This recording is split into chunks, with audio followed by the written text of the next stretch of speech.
be complacent. Wake up every day saying, not impossible, I'm possible. And that's what I do for hundreds of thousands of young people and families across not only the United States of America, but across the globe. Because I believe we should live local, but think global. You guys, are you paying attention as far as Twitter is concerned?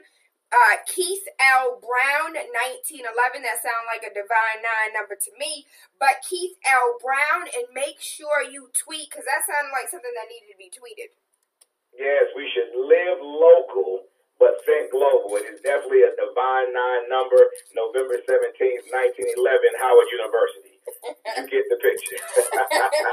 I do. Thank you for that. How did you become Mr. I'm Possible? When you were an at-risk youth, when you were one of those quote-unquote street thugs or others that our Commander-in-Chief was talking about, to being Mr. I'm Possible, full of life, have been featured all over as far as media is concerned. How did that happen? Where did that transition take place?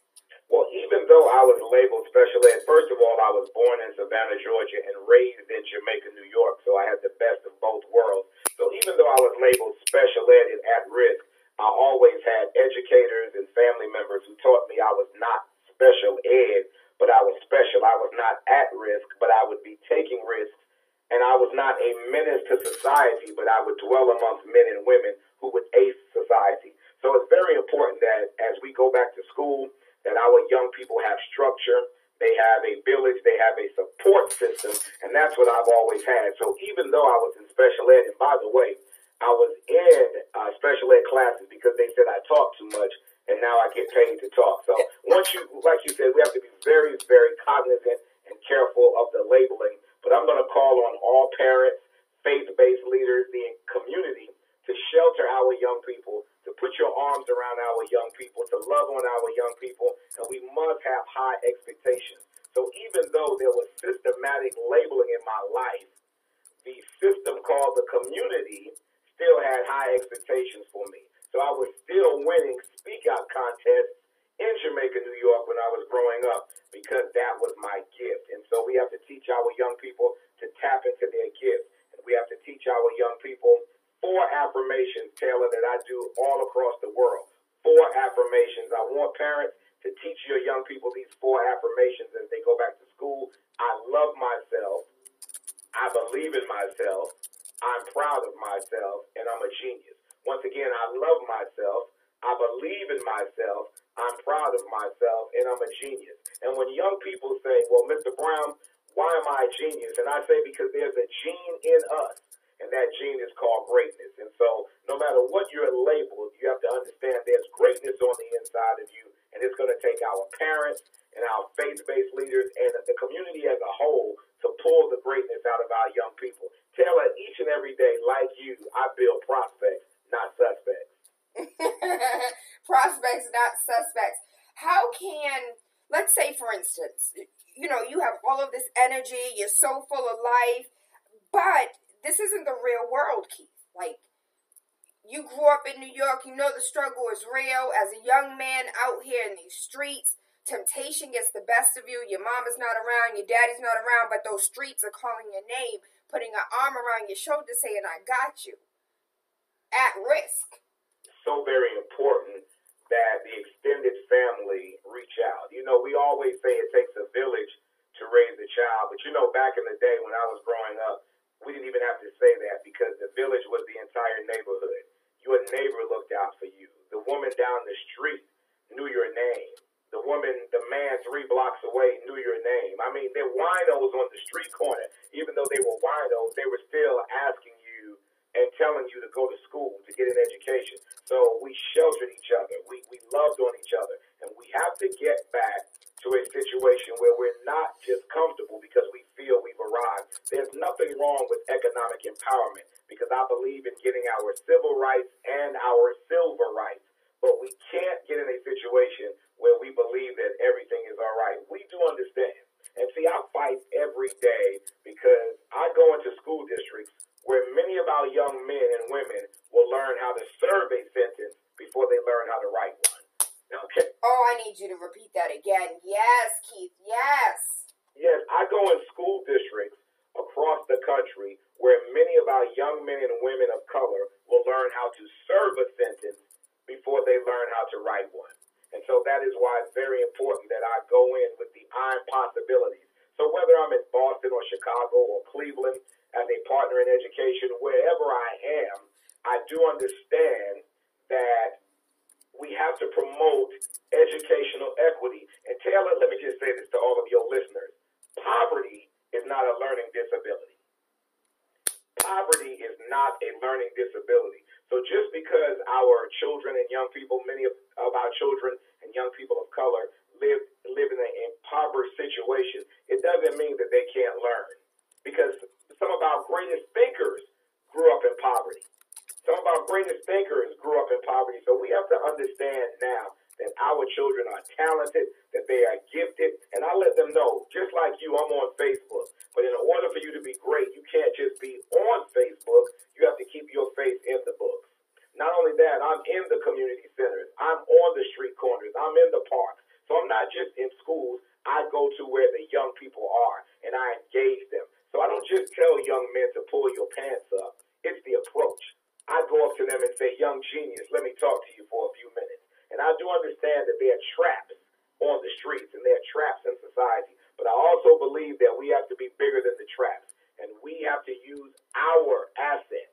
We have to use our influence and our impact to take our young people from impossible to I'm possible. So listen, I'm calling on your community leaders. I'm calling on your community leaders in politics and education to wrap their arms around the young people as we go back to school and take them from impossible to I'm possible. This is not an impossible situation, but we have to fight because we see this present administration is not fighting on behalf of our children and young people, especially those who are in low socioeconomic situations. Mm. So can you talk for a little bit more? Because you said that, and I think this really hits home for me, poverty is not a disability.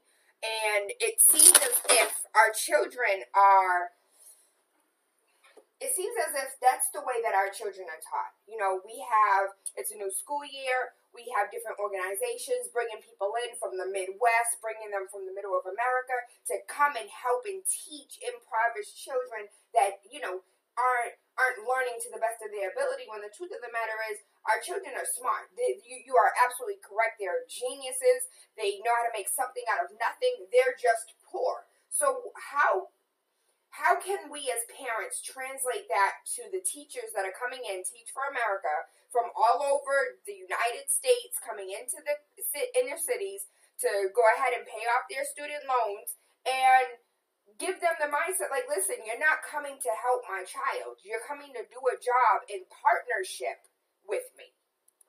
Luke, first of all, I want to say, you know, my wife is an elementary school principal in the area, Dr. Wakia Brown, and every morning she tells her team, if we can build children, we won't have to repair adults. If we can build children, we won't have to repair adults. So I would tell those individuals coming in from Teach for America that you are coming in not as a visitor, but as an intricate part of the community to build these young minds for excellence. And it has to be what you do on purpose. It can't be a situation where you see yourself as a visitor. You have to become entrenched into that community. You have to entrench yourself in the community, the culture, the climate, and you have to work seeing our children as global citizens. So whether I'm consulting in Boston or Charlotte where I consult, or Cleveland where I consult, or Chicago, or the Dutch Caribbean, I have to become not a visitor, but I have to entrench myself in that community, understanding that I am building a global child, not a local child, not a state child, not a national child, but a global child. And I believe that's the essence of what we have. We have to have a situation where we are vested and invested into the community. And I believe that'll take our communities and our children and our families from impossible to I'm possible. And that's what I do. When I go into school districts, whether it be for a week or a month, I become a part of that district. I become a part of that school system. I become a part of that community. And so I, too, have a stake. And so we must see ourselves as stakeholders. We must see the other stakeholders. You know, when the health care bill was defeated the other day, and many props to John McCain and others who had a conscience to step up, you know, because so many millions of children under the CHIP program, the Children's Health Care Program, millions of families under Medicare would have lost coverage or aspects of coverage. And so I'm so happy that was defeated. And we have to wake up and we have to understand what the plight is in America. Black and brown babies, there's an assault on black and brown babies, black and brown communities. And those of us who look like you and me, and those of us who don't, who have the influence, who can make the impact, we must stand up. And that's what I do every single day. I'm about to tour Clayton County schools here in Atlanta, with Liberty County schools in Georgia, Delaware State University, Central Michigan University, Savannah State University, on and on and on. And wherever I go, I still take a message of not impossible, I'm possible. Because at the end of the day, I want to make sure that our young people never become property of the state, but they own property in the state. And I hope your listeners get that. When we empower our children and young people, when we empower our families, they don't have to be property of the state, but they can own property in the state. Not impossible, I'm possible. Mr. Impossible, Wake Up with TaylaAndre. This is the Motivational Monday that we need, especially coming into the new school year. In the next couple of weeks, some of our children are already preparing for school next week. So I want to say, for a child, for instance, they labeled you as disabled, so you probably had an IEP. For the parents that were bamboozled into an IEP, and really quick story, I have chicken scratch. My handwriting is horrible. I should be a doctor. My handwriting's so bad. That trickled down into my son. I dropped the ball somewhere. I take full responsibility. He is going into the 9th grade. When he was in the 4th grade, I petitioned to his teacher, like, can you send some worksheets, or is there something that you can do to help him with his penmanship? So they said, okay, one of the things we can do is, set up a meeting so we can cover all of your needs. I'm like, oh, okay. I get into a room with 3 different women, 1 man, none of them look like me, and they are sitting here with all of this paperwork trying to, again, bamboozle me into suckering me for signing my son up for an IEP when I only wanted him to get extra help or just worksheets to help him with his penmanship. And they try to put an entire IEP on him and said, listen, we can't help him unless you sign this paper. I said, oh, well, I guess he got to learn how to type because he is not getting an IEP for this. Well, I think that is powerful, but you were one of those parents who were aware. You were knowledgeable, you were aware, and you were advocating on behalf of your son. And I just want to say that to the thousands or millions of listeners, I'm going to go ahead and name and claim and frame millions of listeners for TaylaAndre this morning, that those parents have to have an advocate who's aware. And so I'm calling on your parents, if you don't know about the terminology in the school system, take someone who does. You don't have to go into those meetings by yourself. And that's where the village comes in. That's where the community comes in. That's where leadership must step up and support parents who are not necessarily aware of the terminology. I am an educator. I am an educational empowerment speaker. I'm a chief messenger of 2020 Enterprises. So I visit hundreds of school districts around the country every year, and I empower parents through our pep rally plan. And that stands for pupils, educators, and parents. And so I will say for the parent component, there are resources and programs like Title I, where parents can go to workshops. But I want to say this, Tayla, I need our parents to go to the PTA meetings. If you can pack the football stadiums of Boston on Friday nights, if you can pack the gymnasiums of Boston during football and basketball season, then I need you to pack the PTA meetings, parents. I need you to go out to open house, parents. I need you to go and get the information, because, Tayla, the information is there. The problem is many of our parents stay home from the PTA meetings, but they go to the athletic events. And so I'm encouraging the parents from day one, don't just drop your child off. Go principal, meet the administration, meet the counselor, go to those PTA meetings, go to open house, go to those events. Parents, ask questions. Go to the board meetings. It is very important that you become involved in your child's education, because at the end of the day, those $200 Air Jordans will not help your child to soar to the next level. At the end of the day, you're preparing now for, tax-free Friday as they go back to school. You're preparing their outfit, but I need you to prepare for their outcome. You're preparing to buy them these new outfits, but let me say this again. I need you to prepare for their outcome. So I need you to invest in your child, not just through monetary means, but through showing up for that child. So if you don't know, ask questions or take someone who does know. So I'm encouraging the parents, not only send your kids back to school, it's time for our parents to go back to school. Taylor, recess is over. Get back to class. So parents, I love you, but this is your time to wake up for your children, to advocate for your children, to fight for your family's legacy. And that's how you go from impossible to I'm possible.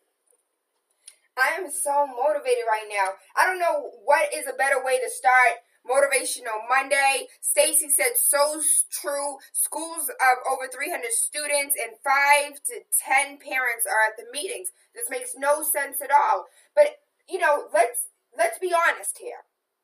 How many times have parents gone to schools and felt as if their voices weren't heard? How many times did parents have meetings with teachers and it's always the child's fault, or the child didn't do something, or they go back and say it's the parent's fault. The parent wasn't there to XYZ, but maybe educators and administrators are not taking responsibility for where they dropped the ball. And historically speaking, again, really quick story, when I was in school, I think I was in the 4th or 5th grade. I was past the 3rd grade, you belong in jail mark. And when I tell you Tayla could not read, I could not read. So my mother went ahead, was doing some extra stuff with me. And I remember this like it was yesterday. She was breastfeeding my sister, and she told me to read her book. And I said knives instead of knives, or knives. And she said, what is that word? I said knife. She said, come again? I said, it's knife. The teacher never said I was wrong. So my mother marched up to the school the next day, asked them, why is my 5th grader pronouncing knives as knife? She said, the educator said this. I thought you wanted her to learn Ebonics. Now, recently, as a parent advocate for children, I was in a space that most parents aren't privy to. And in this space, I learned that there is a such thing as African American vernacular, and that teachers are taught that certain students will speak with an African American vernacular, and that sometimes they should not be corrected. Wow. Well, let me say this. First of all, I want to commend your mother for stepping up. My mother was an educator. My mom stepped up as well. And I just want to commend your mother for stepping up. And so your mother stopped you and said, what is this? Once you mispronounce the word again, your mother's next step or course of action was to go to the school system. Your mother did not ignore that and turn on another reality television show. Your mother did not ignore that and expect the school to totally educate you. No, your mother became an advocate for you, and she went to the schools. And that's what I'm saying. Parents, you have to become advocates for your children. You have to go to the schools and ask questions. You have to go to the schools and engage the teachers, engage the administration. And if you don't know how to do it yourself, somebody in your family does. If your family member doesn't know, somebody in the community does. Because Taylor, you and I both know we will do the research for the things that we want. But I think it's so very powerful when you said your mother went to the school on your behalf. The next thing I want to say is any school district that is telling teachers not to properly educate our children or teach them standard American English, then we're talking about educational inequity now. We're talking about educational inequity, and you're a big fighter for educational equity. I'm a fighter for educational equity as well. And I just want to challenge the Black and brown community. We must stop telling young people of color who know how to speak well that they talk like white people. Boom! Can I just stop right there? And this does not come from the white community or the Asian community. This is primarily in communities with black and brown children, where individuals in their families and in the community is telling them, because you're intelligent, you talk like white people. And this is what young people tell me across the country. They say, well, Mr. I'm possible, I've been told that I talk like white people. And this is what I say. If talking white means you're intelligent, what does it mean to talk black? Let me expound upon this. If talking white means you're intelligent, what does it mean to talk black? So I let them know there is no black English or white English or Latino English. There is what we call standard American English.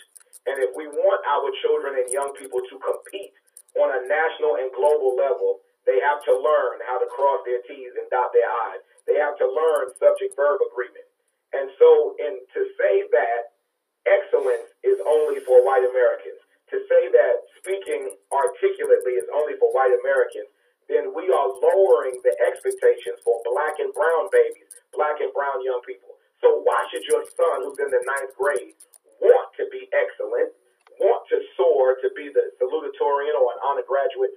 Why should he even have expectations for himself when everything that is possible or everything that is excellent, we give those traits to people in other communities? That's an oxymoron.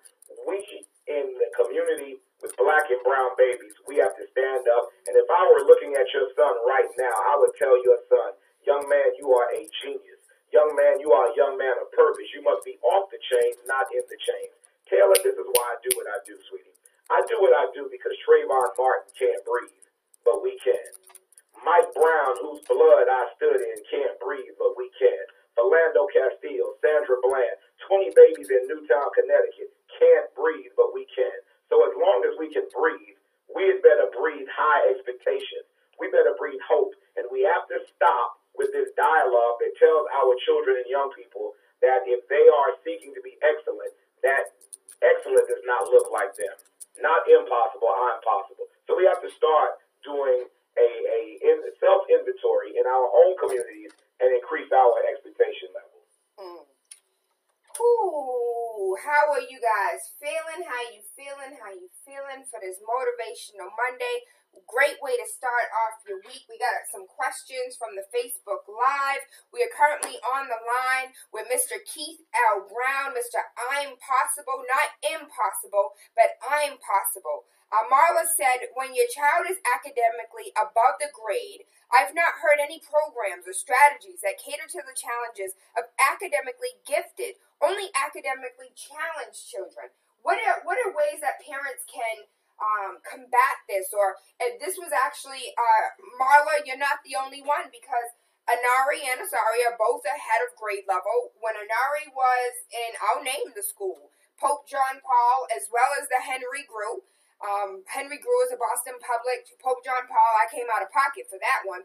And whenever he was going above and beyond in the classroom and he was bored, and, that's when they're like, oh, your child can't sit down. He's bored out of his mind. That's why he can't sit down. But they said, I went to the superintendent.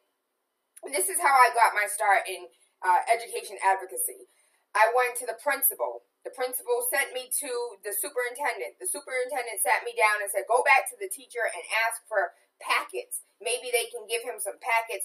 Go to, again, he was in the 3rd grade during this time. Go to the 4th grade teachers and see if the 4th grade teachers can give you some 5th grade packets. And that was all that they could offer me.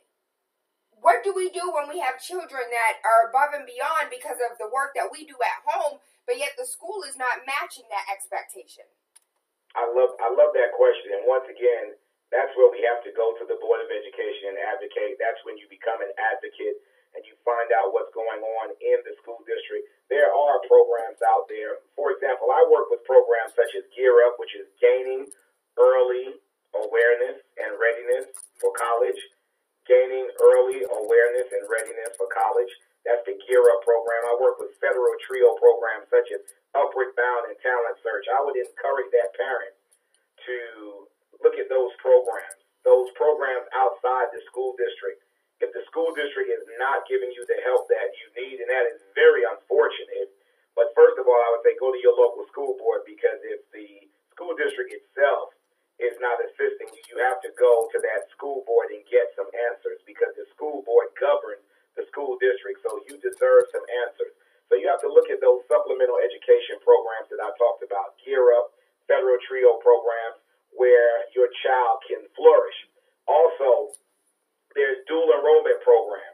school enrollment programs. And I don't just want to put it all on the parents. School systems must do their job as well.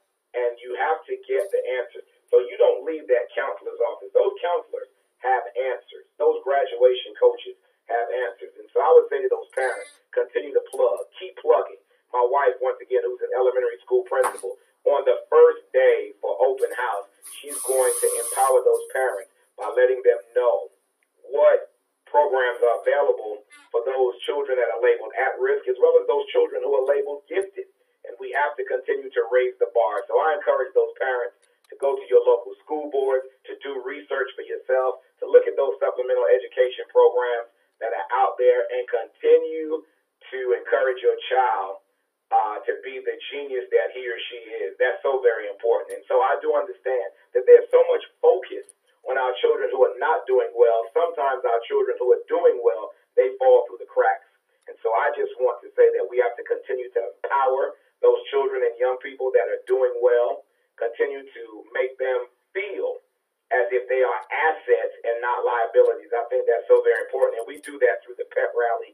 We do that, Tayla, through the pep rally program, which is pupils, educators, and parents, where we go into school districts and we empower those pupils through academic excellence, life skills, college and career readiness.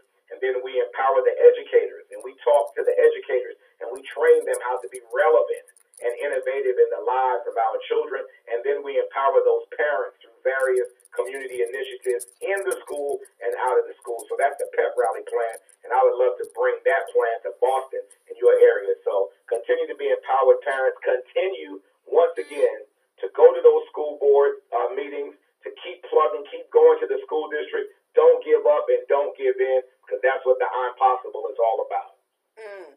Okay, let's say, for instance, we're talking about parents that are in the school system and have gone through the IEP, and they want to remove their child off the IEP, but the school is pushing back and saying, listen, I don't think your child's really ready for this yet, and let's stay on it, when it's more so about money than it's ever been about the child. Absolutely. I do understand. Well, I say this, parents have rights, and I want to go back to what I said earlier. If you're a parent and you don't feel that you have rights, or you don't feel that you're getting the answers that you deserve, I want to say this to you. I want you, once again, to go to your local school board, but it's going to take that effort. It's going to take the effort of you not just stopping at the school itself or at the central office or the district office. Go to the school board and let your voice be heard, because your voice is important. Go to your local officials. Go to your local officials. A lot of times we're looking at politics on a national scale, but we also have to look at politics on a local level. So I would say go to your officials. Find out who your school board representative is and talk to that school board representative. Go to his or her office. Whatever it takes for you to empower your child and to fight for your child, that's what you have to do. There's a saying that says, when opportunity knocks, we have to be ready. Well, I want to say it this way. Don't wait for opportunity to knock. Leave the door open so opportunity can come right in. So I don't wait on opportunity to knock. I leave the door open. And that means I'm going to go. I'm going to go with opportunity to the school board, and I'm going to ask those tough questions. And I'm not going to leave until my questions have been answered. And I'm going to do it legally. I'm going to do it in a discreet manner. I'm going to be respectful. I'm not going to go to the school loud. I'm not going to go using profanity, because I'm going to be an example for my child. I'm just going to go and get my questions answered. Go to the local churches and the mosques and the temples and ask for help, because there are leaders in the faith-based community that can help. And Tayla, let me say that. I'm encouraging all faith-based leaders, whether you are pastor, imam, whatever you are, to stand up and fight for the families in your community. That's what's so very important. And let me just say this. They do that in a program in Chicago. It's called One Church, One School. It's in the Christian Methodist Episcopal Church, where One Church, One School, where every CME church in Chicago adopts a school, adopts a community, and they fight and advocate on behalf of those parents. So we can't just expect our parents to know everything. I'm calling on our leaders to stand up. Those who have the determined to work with the schools, to work with the community, and that's how we go from impossible to I'm possible. And that's what I do every day, Taylor. Keith L. Brown 1911 on Twitter, 860-997-6802, and my website is keithlbrown.com, where I have other resources online, keithlbrown.com. It takes all of us. We have to extend the village now. Extending the village. So you said something that I want to piggyback off of. You said don't go to the school talking loud. Don't go to the school with profanity. And sometimes, as parents, you get frustrated and you feel like no one's listening to you. So you do march up to the school with all your might like Big Mama and act a fool. I am guilty. I've done it before. But sometimes I feel like our passion is taken out of context, and that it's really passion and not anger and not, frustration and irate. It's really just, I'm not at peace right now because there is a disconnect and miscommunication taking place. How can we as parents, because, listen, parents need to be partners in this fight towards education and educating our youth. How can parents that are passionate, that do go up to the school, rah-rah-rahing, how can you calm them down? What would you say to them baby, you can't do that, but why can't I do that? Let me, Taylor, you are so right. And I want to say this. I want to encourage our parents to set that example for your children. I tell my son all the time, my son is a scholar at the Savannah State University, where he's majoring in political science and English. We call my son Attorney Keon Jamal Brown. We don't call him Keon, we call him Attorney Brown. Some of you might say, well, how can he be in college and an attorney at the same time? Because in our family, we name it, we claim it, and we frame it. And so I tell my son, even if you disagree with your professor, you can't go into his office using profanity. Even if you disagree with your professor, you can't go in her office combative.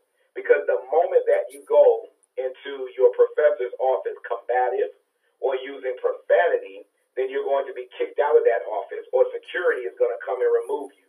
Consequently, I would tell parents the same way. I would tell parents the same thing. When you go into a school, or when you go into an educational environment, even though you're passionate, even though you're going in to advocate for your child, you still have to go in with a sense of calm, because your goal is to get your questions answered. And so even when I'm passionate, Taylor, I cannot go into a business. For example, if a business did me wrong, I cannot go into that business combative, because I'm going to be removed, and sometimes I'm going to be forcefully removed, and then I'm not going to get any kind of solution. So I will say to those parents, before you go into that building with your passion and your excellence and your love for your child, before you get out of your vehicle, release, relax, and restore. Release, relax, and restore. And what that means is calm down. Get yourself together. If you have to cry in the car, do that. If you have to scream, do that in your vehicle. And then relax, calm down, then restore, and go in and set an example for your child. Because we cannot, as parents, tell our children not to be disrespectful if we turn around and be disrespectful. Taylor, back in the day, they used to say this: don't do as I do as I say do. With parents today, I'm telling you, out of fear, your children will do as you say do, but out of your example, they will do as you do. So I'm a strong advocate for my child and hundreds of thousands of children across the nation and across the world. But I understand that my attitude has to be right. I have to go in with a sense of passion and purpose, but I cannot disrespect those who are in authority, because I'm going to be removed before I'm even heard. So your goal is not to be removed. Your goal is to be heard. So you can be passionate without being combative and disrespectful. Mm-hmm.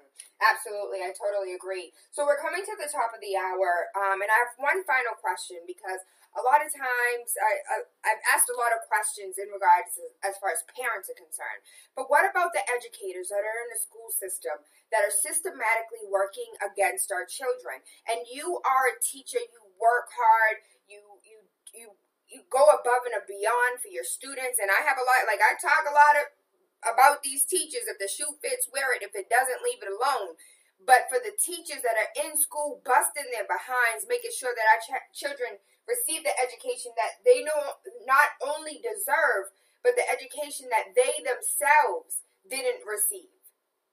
How can a teacher who is in a system who sees oppression taking place still work with parents and be that conduit to kind of like liaison to both sides? You can't really neglect the teachers union. Those are the people who make sure you get paid. Those are the people that, support you, XYZ. But at the same time, you see the frustration that the parents are going through. You yourself as a parent are going through them. But you're on this fence of where you have to play nice to both sides when you really just want to jump off the fence and walk out of school and advocate with those babies. What would you say to the teachers that are on that fence?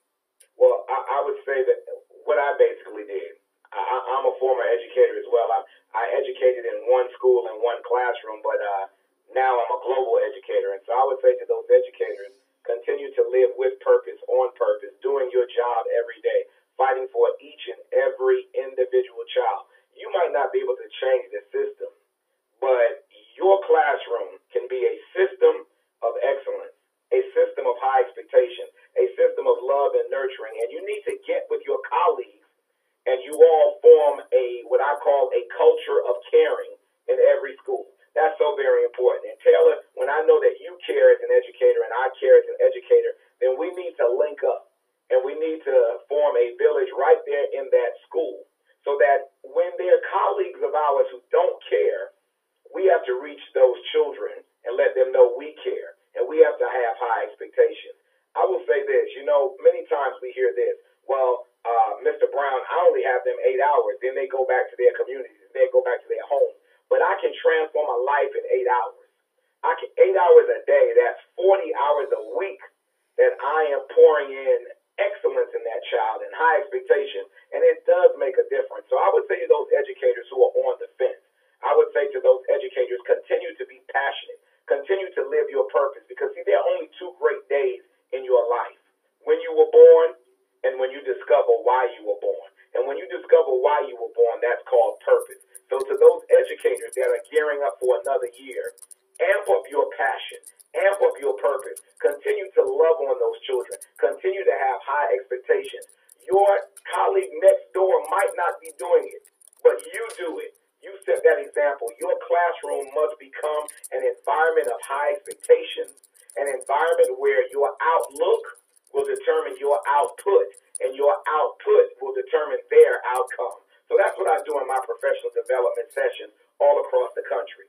I am fully aware that not every educator is invested into the future of our children. And so I advocate for all of those educators who are. I encourage them and I empower them to continue doing what you're doing in your classroom and let that spread throughout the school district, and throughout the community. So I say to those teachers, continue to fight, because guess what, Tayla? The bottom line is this.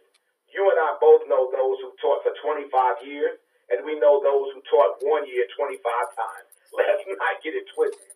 We understand that. And so I would say to those educators who are really, truly, authentically invested into your profession and the children in your profession, continue to advocate for them. And do this.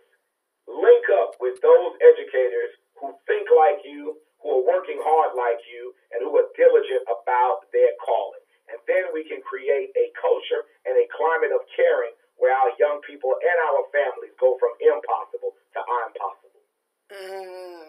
Mr. Keith L. Brown, Mr. Impossible, good rising, good rising. Thank you for listening. Thank you for being with us, Mr. Keith L. Brown. I appreciate you. I love you, and I thank you for your time. I would love for us to spend time together in the future. I would love for you to come out and work with C-Plan. We're gearing up for a new school year, and C-Plan is working on two core objectives. One, to create a more culturally responsive school climate in which needs of students with diverse backgrounds, learning abilities, and experiences are supported to thrive. And two, to improve school and climate culture and increase access to high-quality educational experiences and outcomes for students of color with social emotional needs as a result of trauma from violence, homelessness, immigration, and poverty. I would love to see you in Boston. How can we get you here? How do we contact you? How do we tweet you, Instagram you, call you?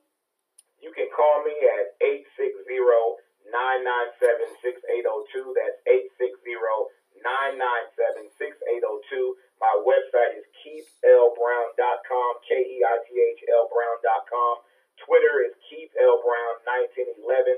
Keith L. Brown 1911. Parents, encourage your children and young people to follow me on Instagram at Keith L. Brown 1911, where they can be empowered and inspired. And Taylor, thank you for being one who promotes educational equity, closing the achievement gap, the ambition gap, and the opportunity gap in America. I want to thank you for being the trailblazer that you are, and I do look forward to being in Boston with you this year. Let's make it happen. Let's name it, claim it, and frame it. To all of your listeners out there, this is a new day. It's a new time. It's a new school year. Your child is starting out with 100%. All of your children have all A's right now. Let's work. Let's work hard. Let's work together. Let's go from impossible to impossible.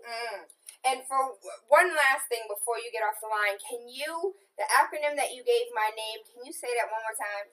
Oh, absolutely. I said Trailblazing Taylor. Once again, you are a trailblazer, advocate who's yearning, and a leader for all. Once again, a trailblazer, an advocate who's yearning, and a leader for all. And I want to say that we fight for all. I fight for my brown and black babies all across the country. I fight for my poor white children in Appalachia and West Virginia and Pocatello, Idaho, and other parts. I fight for my babies in Wisconsin that has been labeled one of the worst states in America for educating African American children. So this fight is real for me. I'm taking this from impossible to impossible, advocating for children and families. And when we do that, when we truly advocate and promote equality, that's when America will be great again.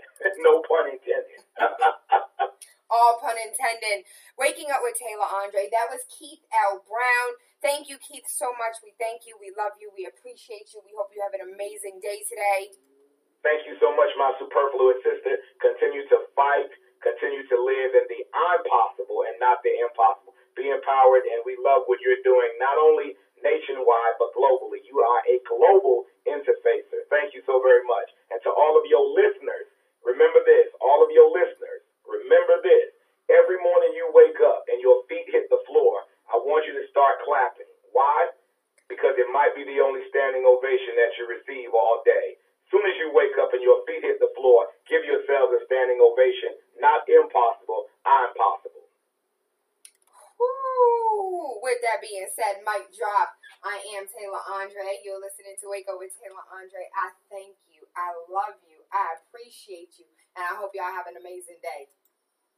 Yep, try, baby. You know what it is? It's DJ Sus One, the feature priest. Not impossible, Mr. Impossible. That shit was so amazing. So the microphone itself is off. The show is done as far as the show is done. Hold on one moment.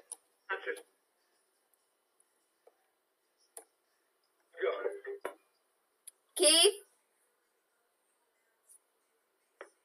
I guess he's gone. That was dope. I love it. When you wake up every day, give yourself a clap, because it might be the only standing ovation you get all day, and that is so true. No matter what kind of work you do, no matter what field you're in, it doesn't matter. Because at the end of the day, nobody's gonna support you like you, baby. You better pat yourself on the back. Give yourself all the love and congratulations. Name it, claim it, frame it. Keith L. Brown is absolutely amazing. He's so dope. I appreciate him so much. I want to give a huge shout out to his publicist. His publicist reached out to me and let me know, Yusef, thank you, Yusef. I appreciate you. Yay! I'm gonna make a shirt like this so you guys can have shirts. Honestly, I thought it was corny for me to make other people wear my shirt with my name on it. I don't know, because I just didn't feel like, what sayings would I have on a t-shirt that people would actually wear? So maybe that's a good question.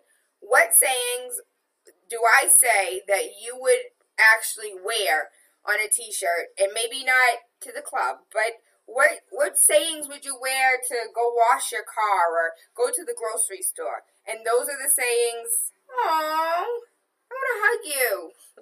For those that are on YouTube, Aaliyah, I believe that's how you pronounce it. Aaliyah said that she wants one of these Team Tayla shirts, aka #Radio Rebel. And she said that she doesn't want a shirt because it has cool sayings on it, but because she wants to support. So I am going to take a dive into that venture and have Radio Rebel, Team Tayla t-shirts. So that I will do for you, Aaliyah. And let me know what your size is, and I'll have that. Give me about 2 weeks, and I'll have that for you in 2 weeks. Really, really quickly, I need to put my case back on my phone. That's what it is. That's why I keep slipping and sliding. Ain't got no case, like no condom. Pun intended. Really quickly, as far as what's going on in the world, so I'm going to be 100% transparent with y'all, all right? I woke up late as what? I did. I woke up super late, and the phone lines weren't working, so it was just like, whatever could happen, happened. But there is a few things that are going on. First and foremost, like your president telling the police to rough people up. I do hope you guys are paying attention to the news. I do hope you are doing your due diligence. Even when I'm not diligent myself to be in the studio on time, I hope you are doing your due diligence and making sure that you educate yourself on a regular basis. Blavidity is great. The Root is great. Daily Mail. I like Daily Mail because it's from the UK and it reports on a lot of things that here in America we know nothing about. You get a lot of international news and you find out a lot of shit of what's going on nationally from an international source. So again, Blavidity, it's Blavity, Blavidity, The Root, and Daily Mail for your online reading. There's a Black-owned construction company that's on its way to a big $4.5 million payday. And I think this is amazing. When I read the story, it really reminded me of the People's Academy. Shout out to T. Michael Thomas and the People's Academy and his current cohort of men and women that are learning how to be sheet metallist. It's founded, the Black-owned construction company is founded by two twin brothers. Castle Black Construction is one of the few Black-owned construction companies in the nation, in the whole nation. The twin brothers, Jonathan and Jarrett Logan, founded their construction company in 2005 in Memphis, Tennessee, with hope of making it a success. Since then, the company has tripled in size, built a clientele, created a database of over 100 subcontractors, and have projects in Mississippi and Arkansas. I wish, I pray, I've already contacted them, I've already reached out to them and asked them if they have the capability of bringing themselves to Boston. So when all of this, all over the city is being built, these billions of dollars that are going into our city, we can have a construction company. And I don't want to take away from Cruise Construction and Cruise Company because they've been working hard as what? Since the early 1980s to build business. But when Mr. John Cruise, Daddy Cruise, calls on air and says, Tayla, I've made more money in the 90s than I'm making during this boom, we have a problem. We seriously have a problem. So shout out to Jared and Jonathan Logan. Again, their business started in 2005, and it's one of the few Black-owned construction companies, Castle Black Construction. So go ahead, do your due diligence. I already emailed them and was like, can you come to Boston? We need you in Boston. but they are Southerners. Thailand is cracking down on white people who have gentrified. So white people are in Thailand and begging for money to help fund their vacations. I'm sorry, I thought Thailand was like a third world country. I thought they needed help with food.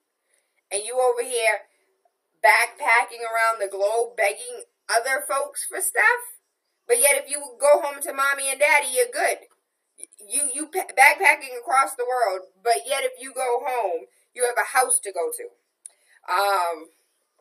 This is hilarious though. Backpacking is a new thing where white people ask people in third world countries to pay for their vacation. And for those that are on YouTube, I'll go ahead and post the link. But this is a picture of two white people that are, quote, begging for help to fund their trip. It's not backpacking, it's bagpacking. And these are the locations that they wish to see.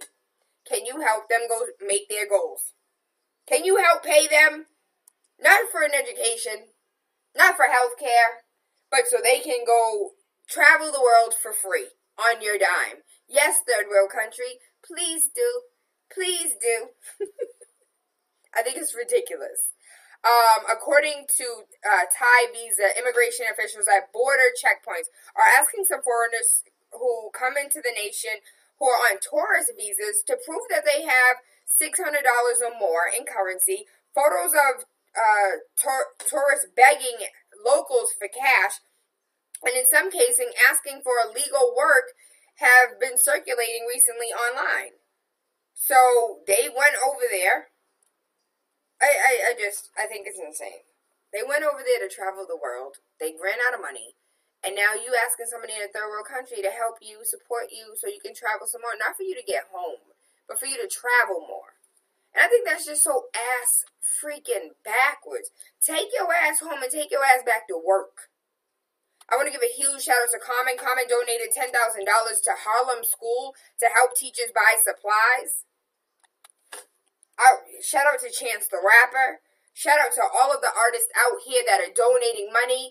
There's NFL players that, I can't think of the NFL player's name right now, but they are helping to support, I think it was $800,000 investment to help the Bee Lemonade. You remember the little girl? And I love this. This is one of my favorite things about what I do, because I remember when I read the report about the little girl starting a bee. Well, actually, I remember the little girl selling lemonade on the side of the road, and she was fined because she was generating a lot of money.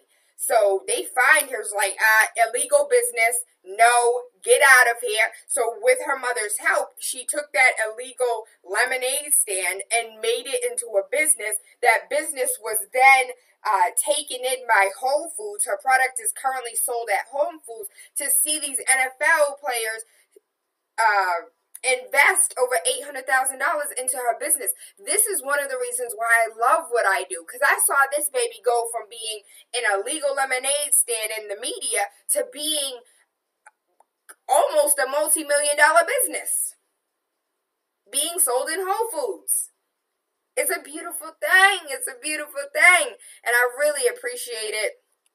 There is an article about a self-taught black engineer who built a central news hub for the black community. I will post this because some of these articles on Blavidity are coming from personal points of views, and it's not really it's like what I do. It's not actual news. It's news with a twist on my feelings. So Blavidity, if you're listening, I would love to be a part of the team. I want to thank Mr. Keith L. Brown, because he claimed it, named it, proclaimed it. As far as millions of listeners, I've been really, really praying about this. And since we're not on air, I would like to be 100% open with you. There is an article that states that TaylaAndre received a letter. I didn't receive a letter. I don't have a letter. There's no letter in my name that I received. But there is rumors. It's not a rumor. It's an article in the Dorchester Reporter that says that TaylaAndre got a letter from the FCC. I don't know what the letter says. I don't know what I'm supposed to do about the letter. But supposedly I'm in trouble and my show's in trouble. I am working on, I've applied everywhere, baby. From Atlanta to California to Mississippi to Idaho to Detroit to Chicago, Idaho, Ohio. Like, I've applied everywhere. I would never in a million years want to move to Florida. I would never want to bring an Ari to Florida. I've applied in Florida. Like, that's how serious it is. I've applied in D.C. I've applied for News 1. I've applied for Radio 1. I've applied everywhere for the last a good year and some change. And with this article coming out about Tayla shouldn't be having a show right now, I want to venture out on my own. I've applied everywhere. The things that I talk about, people don't want me to talk about. Mainstream media doesn't discuss this shit, and they don't talk about it for a reason. No.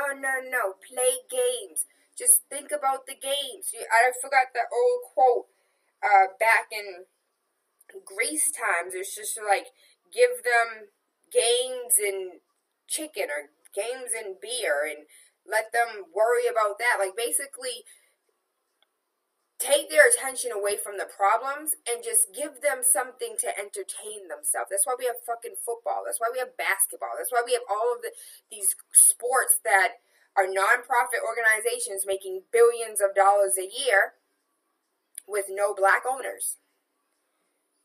Give them entertainment. Give them sports. And they won't think about what's really going on. And that is why over a year and a half I've been applying and I've been denied everywhere. I haven't even been called for an interview. And it's because of the content in which I speak on. So with that being said, I feel like my only option is to venture out on my own. Camera equipment is not cheap. Shout out to YouTube because you guys deal with me. This is an old-ass computer with a horrible-ass camera. And you guys deal with me, and you guys put up with it, and it's mediocre productions. Like, a 10-year-old has a better YouTube channel than I do. So, with that being said, I am going to purchase an expensive-ass HD camera so you guys can see all my pimples, all my hair, all my face. But at the same time, I'm very serious about educating you guys, about educating ourselves, about educating myself, because this isn't about me. It was never about me. If it was about me, I wouldn't be here. I don't get a check for this. I don't get paid for this shit. I wake up every single Monday through Friday and come in this bitch for free because I love you. Because I want nothing more but my people not to perish for lack of knowledge. I don't take everything out the book and regurgitate it, but that's one of the things that I stand by wholeheartedly. My people perish for lack of knowledge, and the last thing I want us to do is lose when we're winners, when we're kings, when we're queens, when we're geniuses, because the genes are within us. I completely believe that. So that's exactly what they're saying. You got a letter from the FCC. Anytime you're trying to educate, they want to shut you down. I never got a letter. I don't have a letter. They didn't send me a letter, but I believe that 2 other people received a letter too. And if there's any way in which you can help, if you can help set up my home studio, if you can help, educate me on camera and audio and visual, if you can help, I just had a damn event on Go Fund Yourself, but if you can help fund the fact that the fucking camera is $800. Ugh. That's a car note, insurance, and a light bill. Wrapped into one. But if there's any way that you can help, if you know somebody who has a camera for a low price, like, help me, help us, help me. This means a lot to me. This means everything to me. And I don't know what the letter says, but I imagine it says, Tayla, stop educating the people. I imagine that letter is the equivalency of books being burned back in the day when they didn't want you to have the knowledge. All they had to do was burn the book. I don't know what the letter says, but I can't imagine they're saying, congratulations, Tayla. We like what you're doing. I can't imagine it saying that. So, however you can help, I'm in dire need of your help. I don't like asking for help. It makes me feel weak. I feel weak. But the truth is, I need help. So, if you know anybody that can assist, please, by all means, help. And I didn't say this on air when I should have. Shout out to Faves Naturals. I finally went to Faves. I finally got my product up. My armoire was empty. My bathroom was empty. I didn't have any pom-pom wash. I didn't have any deodorant. And I don't use anybody else's product. I'm going to tell you that right now. You could give me every soap in the world. Unless it's a Faith Naturals, I don't want it. From lotion to soap to oil to hair products, I'll be out here smelling like an Ethiopian. Somebody says, like, damn, Taylor, you smell like Ethiopians. That's fine. I'll smell however you want me to smell. But if I don't have Faith Naturals, I ain't finna use nothing else. So I finally got stocked up, 66A South Street. Really excited about that. Because every time, I love taking baths. I take like 4 showers a damn day. Because her products are just that amazing. Face with an S, Naturals with an S, Beauty.com. She has yoni steams, pom-pom wash, pom-pom spray, and with it being summertime, and you know, all that sweat, and with those summer dresses, all you gotta do is hike that leg up, spray, get your little oil, slob it down, and you're good to go. Depending on how hot it is, you might have to do that 2 or 3 times a day. But at least you'll smell amazing, and it will feel great too. Aside from that, do not forget we are having an amazing event, the African American, so it's the Black Guns Matter type situation, but it's not Black Guns Matter. It's the African American firearm training, because Black Guns Matter is trademarked, and it's going to cost some money. That's a tourist thing from a fellow tourist. We don't like asking for help. What do you mean ask for help? I don't need help. Yes, I do. I need help. We really do. We're very prideful. We're bulls, and we think we got it on our own. We don't want to ask help from family. We don't want to ask help from friends. We think we have it. We can do it, and we don't need help. But the African American Firearm Safety Course is coming up September 16th. It is on a Saturday. It is long. It's all day, baby. It's all day. It's 11 a.m. to 6 p.m. There will be some refreshments in the building. It does cost some money, and you will walk out prepared to go get your LTC license. You'll have the training down packed. You'll have to go see Firearm Fred or Solomon Firearms Training or Dawn Corps. These are all 3 of Black men that are training, that are knowledgeable in the field, that can help you hit the mark that you need to hit so you can get your LTC license. If you already have your LTC license and you want to learn how to become an NRA certified teacher, come out September 16th. We'll be at the Lower Mills Lodge in Lower Mills. Shout out to Miss Bambi. Shout out to DMD, Divas Mentoring Divas. It's their space. They're renting it out to us so we can give you the experience that you need, the education that you need to get your LTC license.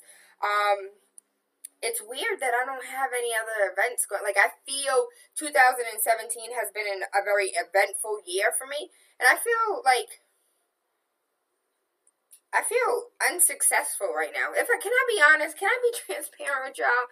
I'm feeling real unsuccessful right now because I've been out of town, and with all of this out of town, I haven't been planning any events. And we haven't had an event since the Go Fund Yourself event, and that was in March. Oh no, because we did have the Boston Business Builder. Okay, so I don't feel like I'm that unsuccessful. I do. I feel like I should be doing more and giving more back. I did take a halt as far as like community meetings are concerned, because it was like the same meeting with the same people, and that's frustrating as hell. It's preaching to the choir. You don't have to preach to the choir. We're here every day, Pastor. We right behind you, Pastor. You ain't got to preach to us. Go preach to the Gentiles, to the infidels. And I don't know what the solutions are, Sway, but I understand the Nation of Islam and the 5%ers, and I'm like, how do we have the 5%ers mentality and go out into the streets and meet them where they are and bring them into the building? How do we reach those that don't know we're here? How do we reach those that don't listen to Wake Up with TaylaAndre? How do we reach those that need and want the education and need and want, and have a desire, but maybe are in situations that don't allow them to think outside of this little ass box that they're in? Keith L. Brown made a comment, and I love how everything sounds like a poem. Everything sounds like a haiku. But I'm going to have to listen to the show. There were a lot of things that I missed. I'm going to have to pause and replay and then tweet it out. But he made a lot of great points as far as parents, as far as community, as far as working together. And I don't have the answers. But I feel like there's so many of us that want to help, that want to do right. But we ain't got no time. I ain't got no money. I got to go do X, Y, Z. When we going to invest in ourselves the way that we invest in other people? When we going to start taking our money out and throwing it at people that look like us? Instead of going to the big box business, waiting in line, being aggravated, frustrated, to a fucking company that beholds nothing to you. They owe you nothing. They treat you like shit. They might give you a refund, but that's if you have your receipt, your proof of purchase, and the card that you purchased it on. Instead of building relationships. That's what the number one thing I learned when I was in Ethiopia. There were 17,000 boutiques on every corner. And in all seriousness, in this space that you can see right here, there's two shops. They're the same shop. It's two different boutiques owned by two different people.